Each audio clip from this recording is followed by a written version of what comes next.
సృష్టికర్త ఒక బ్రహ్మ, అతనిని సృష్టించినదొక అమ్మ.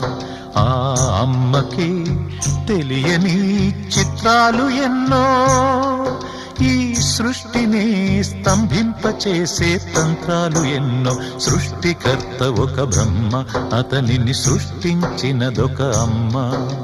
సృష్టికర్త ఒక బ్రహ్మ, అతనిని సృష్టించినదొక అమ్మ.